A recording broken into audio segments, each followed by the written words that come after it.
Doing something a little different today, we're going to be restoring and repairing this vintage Sony Boombox from 1985. The answer is yes, I do have too many hobbies.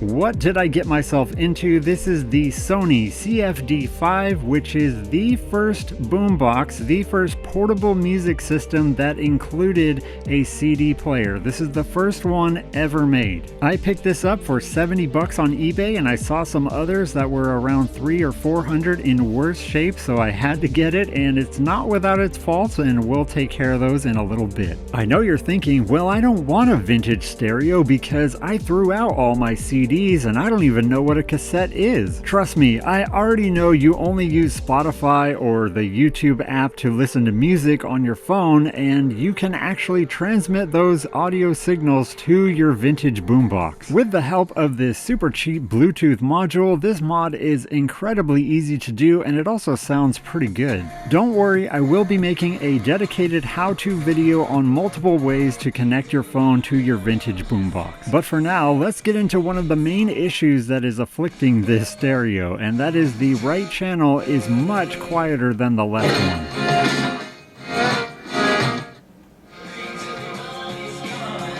As you can see, I have to turn the right channel way up just to equalize the left and right balance. Another obvious issue is that the 10 kHz slider for the graphic equalizer is not connected to the slider, so it just drops down to the lowest position. Thankfully, this unit was in pretty good condition, so all I had to do was clean up some of the collected dust over the years, and another issue I found was that the CD door does not really open all by itself, so you have to give it a little bit of help. And yet another problem is the eject button for the cassette player is not really working. It is very stiff, and I was honestly thinking I was going to end up breaking the button just because of how much pressure you needed to press in order to open it. Something is definitely wrong here. It shouldn't require nearly as much pressure to open this door. I eventually did end up pressing on it so much it opened, but yeah, we gotta check this out.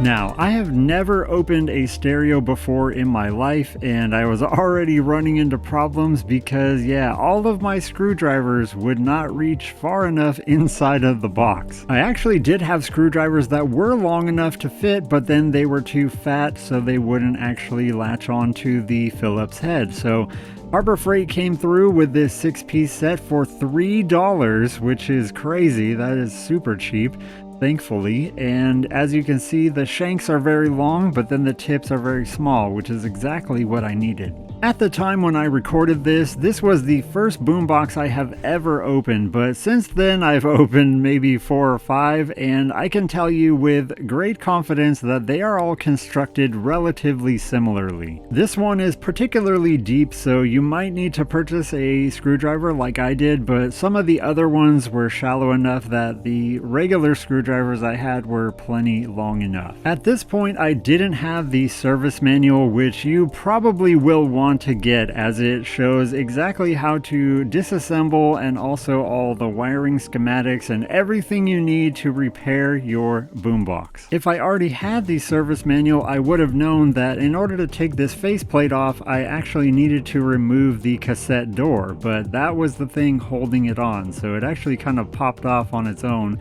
when I was pulling it off, and I was able to finally get the front panel off of the rest of the component. And once we get this off, you can immediately see what the issue with that slider was, and that is the button itself came and ripped right off of there, so that should be an easy fix. So why am I even tearing into this box? Why don't I just use it as is? Well, the main thing that's bothering me is that the right channel is much quieter than the left, and I do want to see if I can fix that problem. And one of the main things is usually there's going to be some capacitor on the main board that is not working properly or is blown out, or a lot of the capacitors in these older machines are going to need to be replaced. I was a bit weary with these connectors, as I didn't want to accidentally rip off some of the solder joints or pads from the PCBs because they are very old, but I was able to be as gentle as I could while still applying enough pressure to finally release the component. This is the tape deck control board, and it basically slots in sideways with that connector, as you can see there, and thankfully it was pretty robust, so I was able to pull on it quite a bit without there being any damage. When I was a kid, I didn't give too much thought to cassette decks, but now looking back, they are quite interesting and pretty complex, comparatively speaking, to other components of the radio. Much like a vintage watch, there's all kinds of springs and internal mechanisms, but we'll get into that later when we dive into the cassette deck mechanism.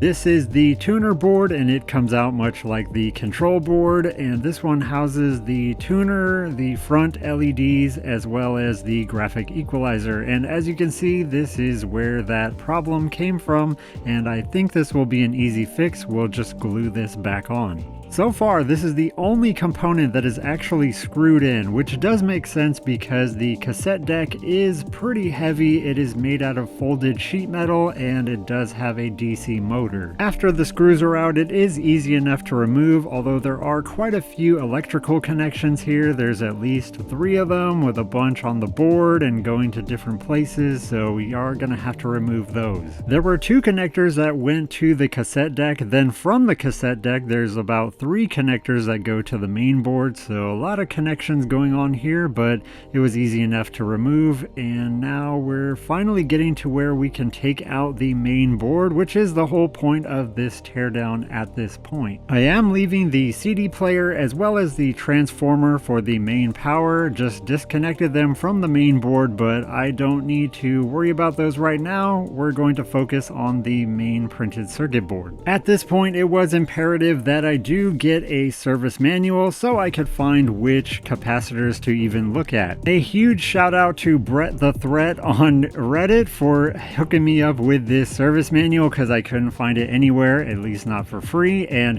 he got back to me within 5 minutes and gave me the link to the manual, and that is just incredible. So huge shout outs to that guy. He really helped me out on this project. Using the service manual, I was able to find where most of the capacitors regarding the right channel as far as line input as well as the output from the speakers, and those are the ones that I focused on. As I showed you guys, I couldn't really see any obvious things going wrong with the capacitors. There weren't any bulging ones or leaking ones or any of the obvious signs that there could be a problem. Just because they look good doesn't mean that they are good though, so I decided to go the extra mile and remove some of them, or at least the ones that I thought were going to be the most connected to this problem, and I took them out and was able to check them with my multimeter. You really need an ESR meter to do this, but I just wanted to know if there was anything obvious in terms of the capacitance. Most of the time it will be a capacitor, but that doesn't mean that all faults will be a capacitor. So just keep that in mind, as it's a good thing to go to first, or at least check over, because most likely that is going to be the problem if you are having something electrically problematic inside of your boombox, but that doesn't mean that it's always the case. And I will show you after this that it actually wasn't the problem, and I checked a lot of these capacitors, basically everything that was tied to the line in and or right channel output. With an ESR meter, you actually can check the capacitors in circuit, but I'm just using a multimeter, so I actually needed to remove them from the circuit in order to check the capacitance, which is pretty easy to do. It's just time consuming, and I'm definitely marking the ones that I already did just so I don't get confused about have I checked this one or not. So as you can see, I checked many of these capacitors and they all were working just fine. At this point, I was pretty convinced that it wasn't a capacitor that is the issue, because I checked a whole ton of them and they all look good and they all checked out. So then I started looking at electrical connections, which I probably should have done before that. As you can see on the right, there's actually some webbing, because spiders like to crawl into these little crevices and make a nest to have their babies. I also don't think this is the case, but here's all the blue checked that you can see. I tested all these capacitors and they are working just fine. So at this point, I'm pretty stumped as to what the problem can be, but Check it out. All I did was put it back together, and as you can see, I was just as surprised when it is working now just fine.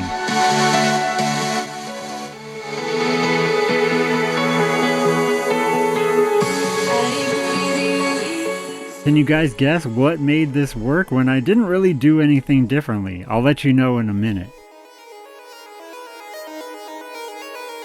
At this point, I was totally content with my purchase because all I really needed was the amplifier and also a way to get line in going to the stereo, because 99.9% of the time, I'm just going to be using it to stream Bluetooth through my phone. Which is also what you can do, because you don't need the tuner to work, you don't need the cassette to work, you don't need the CD player to work. All you really need to have working is a line input and also the amplifier and then the speakers. So as long as all those three things work, you're golden, because most of the time you're just going to be streaming from your phone and listening to it that way. So if I'm never going to use the cassette deck, then why am I going through the trouble of attempting to fix it? And one of the reasons is because I just like fixing things and I want to see if I can do it. And the other reason is most of the time with these old cassette decks, the only problem is that these belts just wear out. They become brittle, or they break, or they've lost their stretchiness, and you just have to replace them, and it's pretty easy. While I'm fixing the cassette deck, let's go ahead and take a detour to fix the other problem with the little slider, and that is a very easy fix. Just going to dab a bunch of super glue and that should hold the slider button just fine. I'm probably overdoing it with the super glue, but this is not the easiest thing to get to if it breaks off again, so I'm just making sure that this thing is as strong as it possibly can be.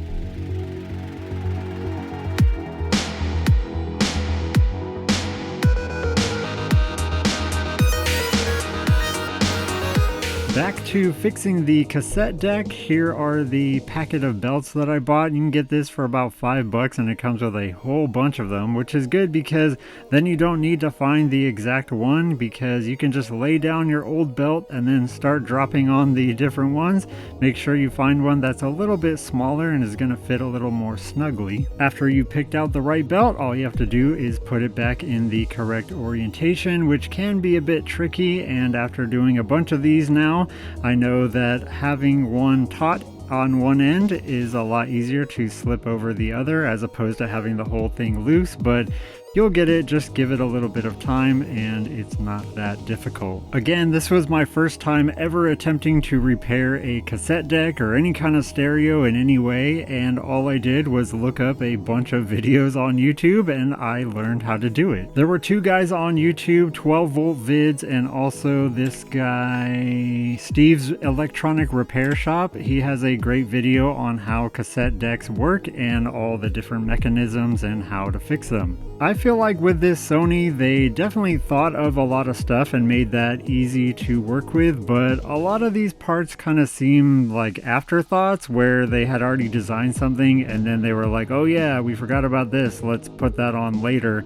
And there's a lot of things about this boombox that are kind of set up that way, and I feel like all these wires going crazy is one of them. They definitely could have designed this a lot better, and I was having some trouble because there's a sequence of events that has to happen. As you can see, this is the record function that actually goes and touches and pushes a lever on the main audio board, so you definitely have to make sure that you get all these things assembled in the right sequence, and the service manual can definitely help with that. While I'm putting this back together finally for the 10th or 20th time that I've done this, I do want to take the opportunity to let you guys know what actually fixed the problem in the beginning of the video. So why would simply removing the main board from the boombox casing and then taking out and putting back some of the capacitors, why would that all of a sudden fix the issue? And that is because the issue didn't have anything to do with the capacitors, the main board, well, somewhat of the main board, and that is the toggle switch that goes from different inputs. So selecting from like CD to tape to tuner, like that switch is the thing that was causing the problem. Take it from me, the first thing you want to do if you're having any issues or not even issues is clean all of the switches and contacts in the front panel of how the radio actually operates. As you can see here, I'm doing just that. I'm going to be cleaning all the sliders. You definitely want to do this with all the input switches, everything. Get some of this cleaner. It can be the deoxit, and there's a whole bunch of them, but this is the cheapest one that I know of, and it works just fine. But that main rounded knob, that actually was the thing that fixed this initial problem.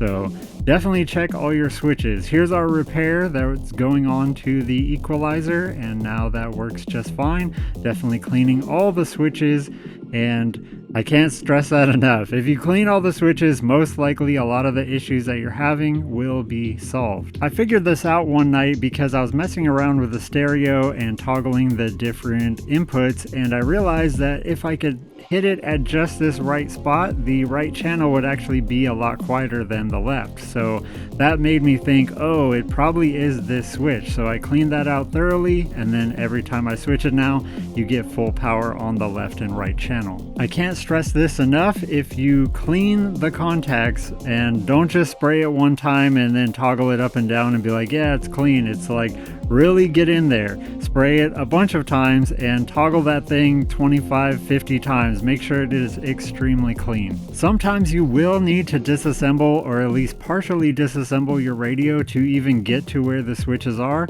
Not always. Sometimes you can just blast them from the front, but sometimes to really clean them you gotta get in there. So don't be afraid to take it apart. Again, the service manual will help you. I initially thought that these were scratches on this plate cover, but it was just some kind of greasy fingerprint stuff, so cleaning that off made this panel look a lot better. At this point of the restoration, I was actually pretty excited because I figured that the cassette deck, all it needed was some new belts, because when you press play you could hear the motor running, so I knew that most likely it's going to work just fine. And if you guys remember, I was having some trouble with this eject button because it was really hard to press down, and it looks like I was having some trouble putting this cover on, but it just slips on there. But check the action now. It is super easy to press and it just opens as it should have been from the factory. Okay, I thought I was done, but it turns out that while it does now play, it plays only for a little bit and then it stops playing automatically. And I realized that this has to do with the front belt, which goes to the timer, because if this belt is off, then the auto stop will engage and then your cassette will stop playing. So if you're having this issue where it will play but only for a little bit, definitely check the front belt that goes to the timer, because most likely that is the issue.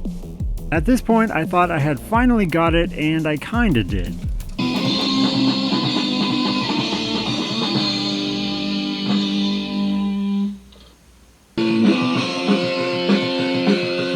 Everything seems to work except for fast forward. I can press fast forward, but then nothing happens, nothing is spinning, as you can see here. After moving this thing around so much, I accidentally ripped off one of the cables, but it was easy enough to solder back on.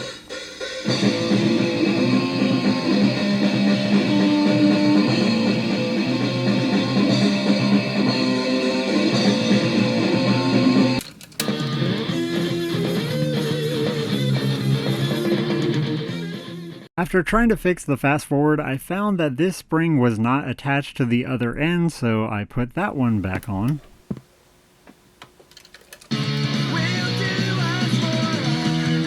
So I got it playing. If I pause it, it actually pauses, and if I unpause, it plays. I can stop the tape. Yes, that works. I can rewind the tape, and that works just fine. Stop that. I can fast forward, which I was having trouble with, but now it seems to be working fine, and I can't really tell you what the problem was, but rewind, stop, fast forward, stop, play. And it seems to be working now, which I don't really know why or how. This is like Dolby noise reduction or something, but all it seems to do is muffle things. I know to you guys it looks like 10 seconds, but this was actually a pretty big accomplishment considering how many hours I had dumped into trying to make this cassette deck work, and it actually works. Before, when I first got this was not working at all. It wouldn't even play, and now it does everything. Okay, the CD player works, but very strangely. If I try to skip tracks, it probably won't do it. It like can't find, you know, it's got this crazy sound, and then it'll give up. But it did this last time. So it just keeps trying to look for a track, and it can't find it. And if I go further, it gets even crazier, and it just quits and stops. Okay, so if it starts playing, it plays just fine. It just has trouble finding either the first song to start playing, and you know, it's gone through 3 songs now without messing up or skipping or anything. So I think it's just having an issue with tracking where things are. And I might just try cleaning and lubricating everything. Here, let me pause it. Well, it makes a weird noise when it's paused too. Let's see. But it will pause and play works. Kind of. Yeah, I didn't like that either. So I think I'm just gonna try and clean it first and see if that makes a difference. Now, should I have not dumped any time into the cassette player and the CD player? Yes, because I'm probably not going to use them. I don't really have any use to use a CD player in 2023, but again, this is more for an exercise of seeing if I can repair things that have been broken, because you always learn something when you try to do these things, and I actually enjoy seeing if I can get something to work. This was not very fun to open up, and this thing is way more complicated than a tape player. Okay, so here's where I'm at. I've taken things apart down enough to be able to inspect and clean inside of here, and I can't really see anything that looks out of whack. So yeah, I'm not really sure if I put it back together. This was not very fun to take apart. I had to desolder this, which is in the manual, it says to do that. Desolder a couple other wires, and it's still connected in a lot of ways. So I was just able to kind of peek in here. These wires are still connected, and you can't really do anything about that.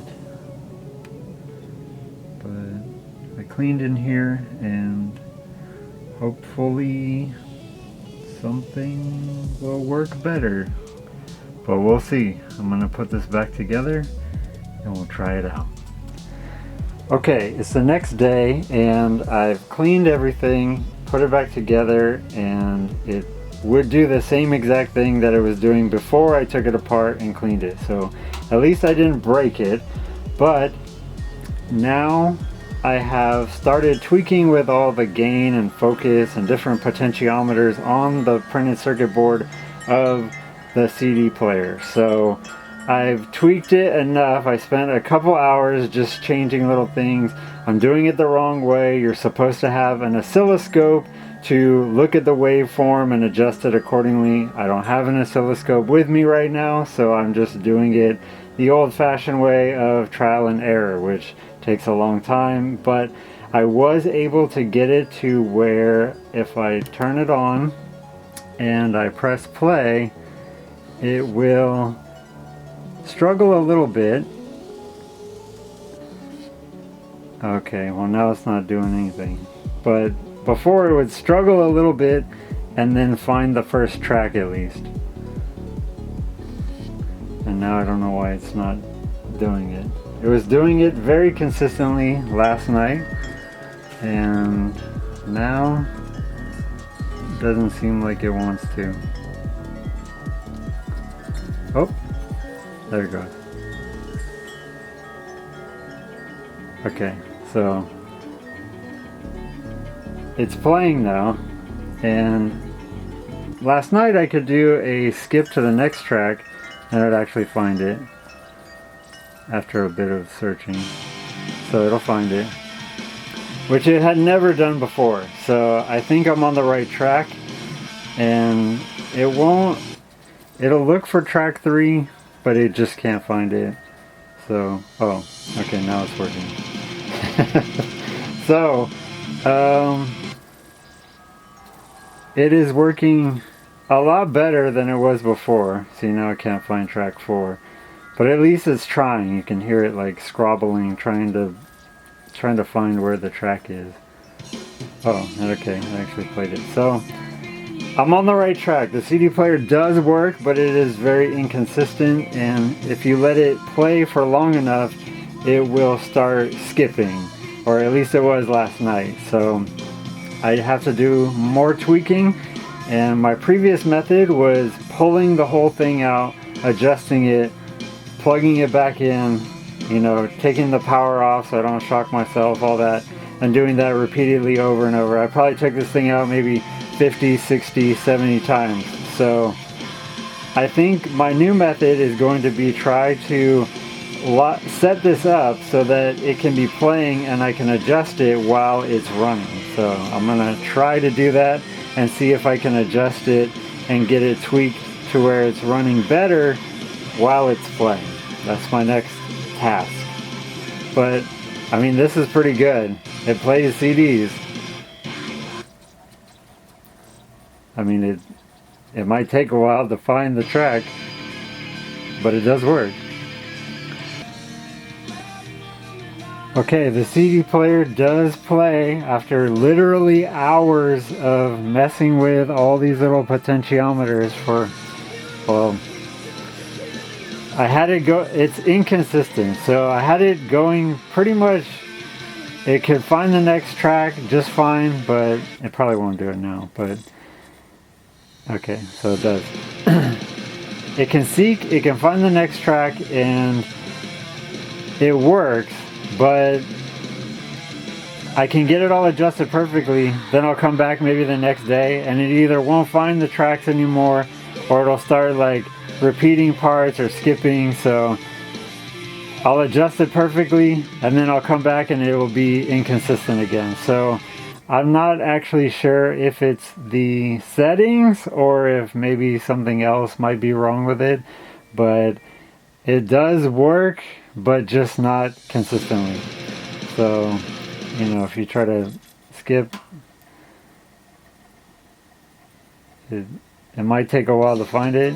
It does work, but just skip back like 20-30 seconds into the previous track. So I don't know how much more time I want to spend on this, just because I'm probably never going to use the CD player. This was more of just seeing if I could even get something to work that wasn't working previously, and before it wouldn't do anything like this. So I guess I succeeded in some ways, but didn't really succeed in making it play perfectly. But it's also almost 40 years old, so I don't know how much I can expect out of it to work perfectly without, you know, possibly replacing the laser diode or whatever. But I'm gonna mess around with it a bit more and see if I can get it to work, but if I can't, then I'm just gonna button it up and call it as a partial victory.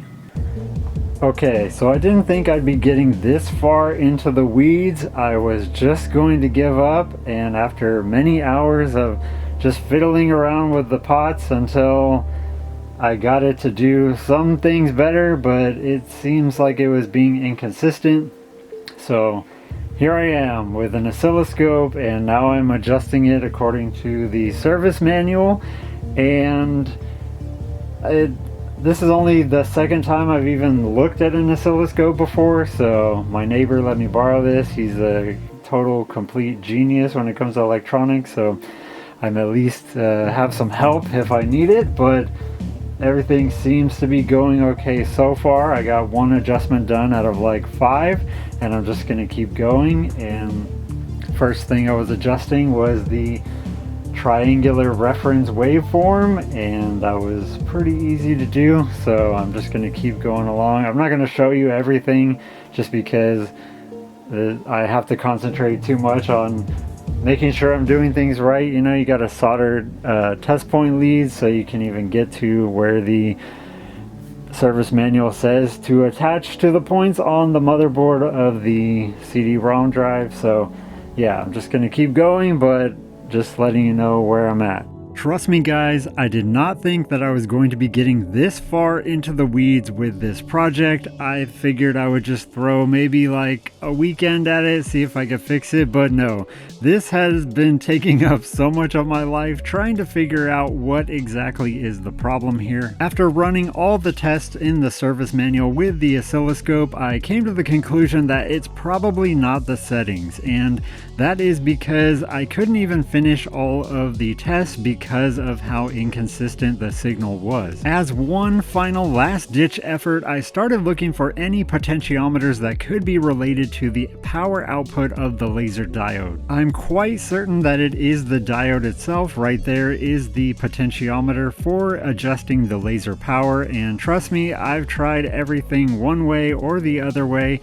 No real effect. If you turn it up too low, it doesn't work at all, and if you turn it up too high, it doesn't work at all either. So at this point, I have exhausted every single aspect of everything beyond like really checking the board over, but this thing is ultra complicated. This is basically like a motherboard for a computer. Here you can see those 4 wires I actually soldered on myself just so I could keep this thing open while I was testing with it and adjusting the different potentiometers, because they did not make it easy for you to adjust things and then test them. So yeah, lots of tiny little screws. Some of these screws are like microscopic. They're really small. This is not a fun thing to take apart, and this is my 3rd time completely disassembling it. The sad thing is that laser diodes are basically light bulbs in a sense, so they do wear out over time, and it has been a long time since this light bulb has been running. Unfortunately, I can't just hop on eBay and buy a new laser pickup diode because this CD player was the first one ever in a portable device, and they don't make them anymore, obviously, and finding replacements is near impossible. So while I am disappointed that I wasn't able to get it to work consistently, I am pretty happy with my progress and all of the things that I've learned along the way. This was the first radio repair I've ever attempted, and I pretty much got all the things that I feel like are possible to do. The last thing I did was do a custom sleeve job on the speaker wires, so I felt like I'd give them my own personal touch. They look a little bit nicer than just the stock red and black ones. Now, I'm gonna be honest, it does bother me a little bit that I wasn't able to get this CD player working, so if you'd like to see me do somewhat of a workaround where I do maybe a resto mod, taking a newer laser pickup or even maybe a new portable CD player and embedding it inside of this boombox, let me know in the comments if you'd be interested in seeing a video like that. Now that everything is wrapped up, I am super happy with how this project came out, and I'm very, very impressed with the sound quality that this little unit can put out. This by no means is a low-end stereo system. When this came out, it was $500 back in 1985. Adjusted for inflation now, that's $1,500 for this stereo, and I got it for $70. The other great thing about going with a vintage boombox is that most likely if you hang on to it even longer, it will only go up in value, because these are going to be becoming more and more rare, as they already are quite rare. Plus, aside from it being functional and actually usable in modern day times, it just looks incredible. There's nothing cooler than the 80s. The 80s are so cool aesthetically, at least from my perspective, and That especially goes for 80s electronics. There's just something about the look of them, the glossy, the metal tones, just everything looks super cool. There are some companies that have come out with some vintage looking, like retro looking modern boomboxes that have Bluetooth built in, but they don't quite nail the styling and they're never gonna look exactly like the actual thing they're trying to replicate. To me, this thing looks so cool that even if it did nothing and was just a paperweight, it definitely has an aesthetic and a look that I would be pleased to show off just in my office or in my bedroom and just have it as a conversation piece, whatever. But it also does something. It produces music and it sounds very good, and you can sync it to your phone and everything that you would want in a sound system and more for not that much money. You can find these for pretty cheap if you look,